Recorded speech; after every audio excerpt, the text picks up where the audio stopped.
nom c'est Joël Favre. Je suis marié à Anne, avec qui j'ai deux enfants, Rubens et Marielle. Et je suis pasteur d'une église réformée baptiste à Grenoble.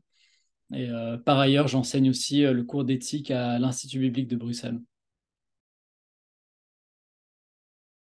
Le véganisme, contrairement au végétarianisme, c'est plus que juste un régime alimentaire. C'est vraiment tout un mode de vie qui consiste à ne consommer vraiment aucun produit qui serait issu de l'exploitation animale.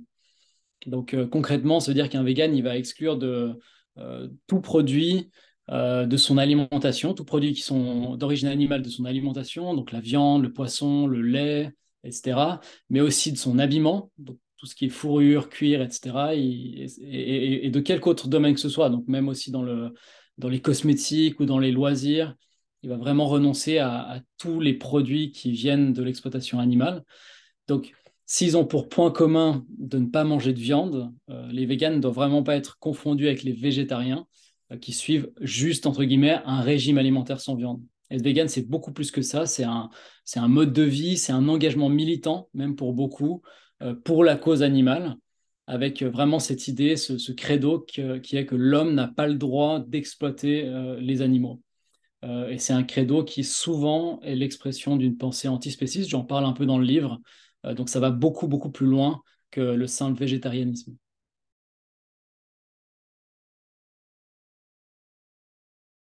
Ce que je montre dans le livre, c'est que certains théologiens affirment que tous les chrétiens devraient être véganes.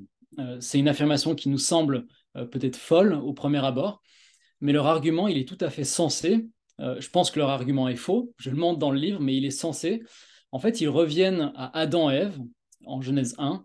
Adam et Ève, à qui Dieu donne un régime vegan. Vous vous rappelez peut-être qu'il dit à Adam et Ève qu'il leur donne toute herbe porteuse de semences et tout arbre fruitier à manger.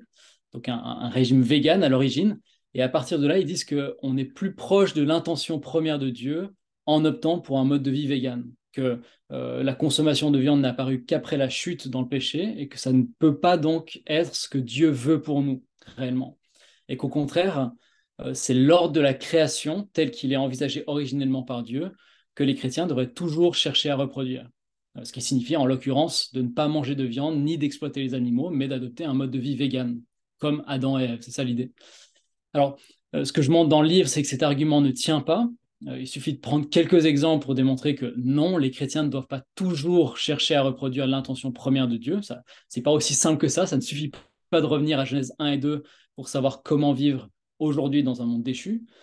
Mais au contraire, il faut tenir compte du progrès de l'histoire du salut et où on se trouve dans cette histoire. Donc après, justement, si on suit un peu le développement, on voit qu'en Genèse 9, Dieu autorise les hommes à manger de la viande, avec Noé par exemple. Et l'apôtre Paul dans le Nouveau Testament s'appuie sur ce passage en Genèse 9 pour dire que rien n'est à rejeter, pourvu qu'on le prenne avec reconnaissance. Donc aucun aliment n'est à rejeter, pourvu qu'on le prenne avec reconnaissance. C'est ce qu'il dit en 1 Timothée 4.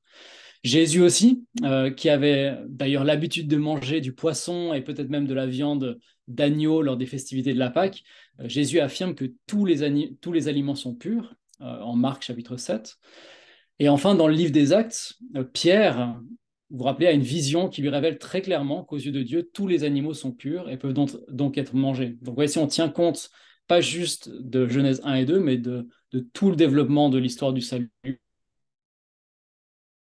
Pierre, etc., on voit clairement que rien n'est à rejeter en matière d'alimentation, pourvu qu'on le prenne avec un cœur reconnaissant. La réponse courte à cette question, ce serait de dire oui, un chrétien peut être vegan, oui, mais. Je dirais oui, mais. Le passage clé sur ce sujet, c'est Romains 14. Dans ce chapitre de l'Épître aux Romains, le chapitre 14, Paul résout une dispute, vous vous rappelez peut-être, qui est apparue dans cette église entre deux groupes. Il y a un premier groupe qui mangeait de la viande sans se poser de questions, et un autre groupe qui, ayant des scrupules, préférait s'en abstenir et ne manger que des légumes. Et Paul dit clairement que celui qui mange de tout ne doit pas mépriser celui qui ne mange pas de viande, et que celui qui ne mange pas de viande ne doit pas juger celui qui mange de tout. Donc il semble dire qu'il y a vraiment une liberté ici, on ne doit pas mépriser ou juger ceux qui font différemment de nous. Et même si Paul lui-même, dans le passage en Romains 14, estime clairement qu'un chrétien peut manger de tout, il ne cherche pas vraiment à trancher la question. Pourquoi? Parce que pour lui, cette question appartient au domaine de la liberté chrétienne. C'est une adiaphora, comme on dit, c'est-à-dire une question d'opinion à propos de laquelle les chrétiens peuvent ne pas être d'accord. Et donc, si on veut être très clair sur la question, le fait de manger ou non de la viande est un choix neutre d'un point de vue moral et chaque chrétien est libre d'agir selon sa propre conscience par rapport à ça. Donc, oui, un chrétien peut choisir d'être vegan, mais j'ajouterai un mais, un chrétien qui opterait pour le véganisme devrait toutefois se méfier de l'idéologie qui sous-tend ce mouvement. J'en parlais il y a un instant. Euh, le mode de vie vegan est en général couplé avec une vision du monde antispéciste, c'est-à-dire une vision du monde qui ne fait pas de hiérarchie entre les espèces vivantes. Hein, l'antispécisme, c'est cette idée que l'homme est un animal comme un autre et que rien ne justifie donc que l'espèce humaine ait une plus grande considération morale que les espèces animales. Ce serait faire preuve de spécisme, une sorte de discrimination comme le racisme ou le sexisme. Et le problème avec cette idéologie antispéciste, c'est elle est si totale qu'il s'agit quasiment d'une sorte de croyance non religieuse, d'une sorte de religion de substitution. Je développe ça dans le livre, et c'est là le danger pour un chrétien. Donc oui, un chrétien peut opter pour un mode de vie vegan, mais en étant conscient des idéologies qui sous-tendent le mouvement.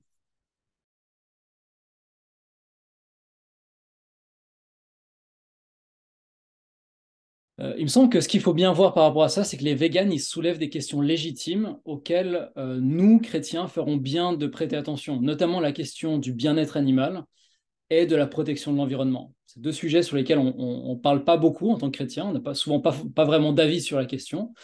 Or, la Bible parle de ça, et donc une approche pour partager l'évangile aux sympathisants de la cause animale, ça peut être déjà de montrer que le Dieu de la Bible il se soucie des animaux et de la planète, que son amour il s'étend à toutes ses œuvres, comme le dit le psaume 145, que son amour ne s'étend pas qu'aux êtres humains, mais il s'étend même aux animaux et à la nature. Et la Bible a beaucoup de choses à dire sur ces sujets. Donc ça, c'est quelque chose que je pense qu'on doit mettre en avant dans nos contacts avec des personnes véganes, par exemple.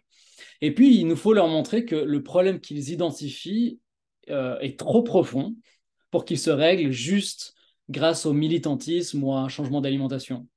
C'est ce qu'on voit clairement en Marc 7, où Jésus explique que, vous vous rappelez, aux pharisiens, aux religieux de son temps qui ajoutaient toutes sortes de règles alimentaires, qui s'imposaient toutes sortes de restrictions alimentaires, il leur dit, il n'est rien qui du dehors entre dans l'homme qui puisse le rendre impur, mais ce qui sort de l'homme, voilà ce qui le rend impur.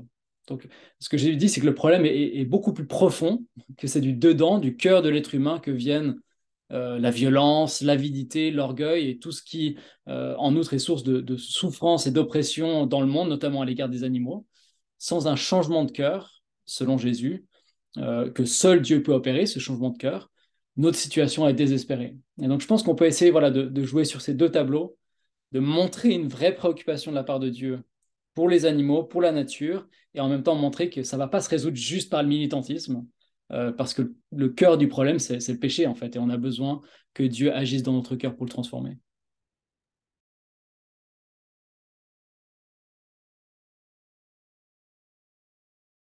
Vous pouvez prier dans le sens que ce livre puisse être acheté, qu'il puisse être lu, et surtout qu'il serve à équiper l'Église. Je pense qu'il aborde un sujet auquel on est régulièrement confronté avec des personnes de notre entourage. Et même s'il n'a pas été écrit, ce livre, vraiment dirigé aux non-croyants, je l'ai écrit plutôt pour des chrétiens au sein de l'Église, mais je l'ai écrit aussi dans le but d'équiper les chrétiens à pouvoir répondre aux questions de leurs amis non-chrétiens et puis faire comme 1 Pierre 3,15 nous le dit, qu'ils puissent donner une raison de l'espérance qui est en eux, qu'ils puissent simplement exprimer leur foi et se servir de ce sujet-là peut-être comme tremplin pour partager leur foi avec leurs amis non-chrétiens. Et c'est pour ça que le dernier chapitre donne quelques outils, quelques idées justement de comment, à partir de ce sujet, aborder la question de l'évangile. Vraiment.